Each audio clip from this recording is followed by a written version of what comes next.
அனைவருக்கும் வணக்கம். ஈரோடு மாவட்டம் சத்தியமங்கலம் பகுதியில் தேவேந்திரகுல வேளாளர் பண்ணாடி அப்படிங்கிறவங்க இருக்காங்க. பண்ணாடிமார்கள் அப்படிம்பாங்க. இவங்களுடைய பெயர்களே பார்த்தீங்கன்னா பழனி பண்ணாடி, ராசு பண்ணாடி, வேந்தா பண்ணாடி இந்த மாதிரி பெயர் தான் இருக்குது. 1960களில் இவங்களுடைய குடும்பத்தில் யாராவது வீட்டில் சொல்லாமல் ஓடி போய் திருமணம் பண்ணிட்டாங்கன்னா ஊரை விட்டு ஒதுக்கி வச்சுருக்காங்க. அதாவது வண்ணார் நாசூரை வச்சு தட்டு போடுவாங்க. அதாவது ஊர் தண்டூரா போட்டு இது ஊர் கட்டுப்பாடு, யார் இவங்க கூட சேரக்கூடாது அப்படிங்கிற மாதிரி கட்டுப்பாடு போட்டு ஒதுக்கி வச்சிருக்காங்க. அதே மாதிரி இவங்க குடும்பத்தில் யாராவது ஒருத்தர் செருப்பில் அடிச்சிட்டாலோ அந்த செருப்பில் அடி வாங்கின ஒரு 3 மாதத்துக்கு ஒரே ட்ரெஸ்ஸை போட்டுக்கிட்டு தரையில் படுத்துக்கிட்டு இவங்களை ஒதுக்கி வச்சிருக்காங்க. அதாவது இவங்களுடைய மனைவியை ஒதுக்கி வச்சிருக்காங்க. அவரோட சாப்பிட்ற தட்டு அவரே தான் கழுவணும், தரையில் படுக்கணும், இந்த மாதிரி பழக்கம் இருந்திருக்கு. அதே மாதிரி தேவேந்திரகுல வேளாளுடைய குருக்கள் எடப்பாடிங்கிற ஊரில் இருக்கிறதாகவும் அங்கே மிகப்பெரிய வரலாற்று புத்தகம் இருக்கிறதாகவும் சொல்லியிருக்காங்க. அதே மாதிரி அங்கிருந்து தேவேந்திரகுல வேளாளுடைய குருக்கள் எடப்பாடியில் இருக்கிறவரை கூட்டிட்டு ஊரில் இருக்கிற மக்கள் எல்லாருமே உட்கார்ந்து அந்த மிகப்பெரிய புத்தகத்தை படித்து இவருக்கு பரிகாரம் பண்ணி இவருடைய தலையில தண்ணியை தெளித்து அதுக்கப்புறம் தான் அந்த தாடியை எடுத்திருக்காங்க. இந்த மாதிரி நடைமுறை 1960களில் இருந்திருக்கு. இதை சொன்னவர் பார்த்தீங்கன்னா சின்னமுத்து பண்ணாடி அப்படிங்கிறத சொன்னார். இப்போ அவர் உயிரோடு இல்லை. அவர் 90 வயசு வரைக்கும் வாழ்ந்தார். நீங்கள் அவர் சொல்கிறதையும் நீங்களே கேளுங்க. நன்றி. அன்றைக்கி ஊருக்குள்ள கோயத்தாலி கட்டினா அவனுக்கு வண்ணாநாசன் கட்டி போடுவாங்க.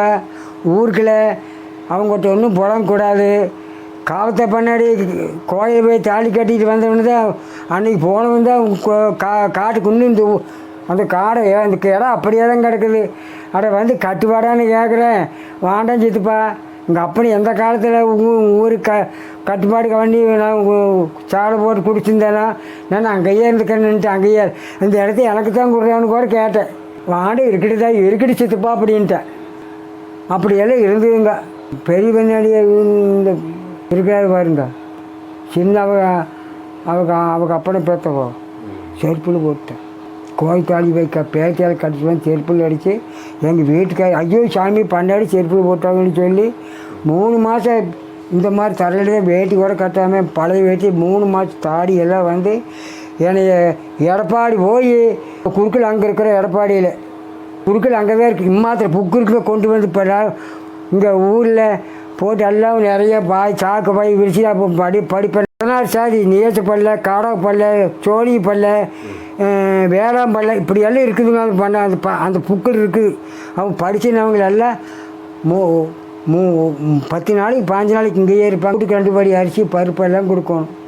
ஆடி தின்னுட்டு வண்டி பூட்டிகிட்டு வருவாங்க. கோதவாடி இங்கே பெண்ணுங்கூர் சொன்னேன். எடப்பாடியிலேருந்து நான் போயிருக்கேனுங்க. நான் ஓட்டுக்கிறேன் போய் என்னைக்கு கூட்டிகிட்டு போய் அவங்களுக்கு போய் குறுக்கில் கூட்டிகிட்டு பண்ணாடி தண்ணி போட்டு அந்த ஆடி மீசையெல்லாம் வாங்கி அப்புறம் தான் கட்டளையில் படுத்தார். கட்டளையே படுக்கலை, இப்படித்தான் படுத்துக்குவார். அப்புறம் அவங்க தின்ன வட்டில் அவரே தான் கழுவி ஊற்றிக்கணும். ஒரு சொம்பில் ஒரு கிளாஸில் தண்ணி கொடுத்தா அவங்களே தான் கழுவிக்கணும்.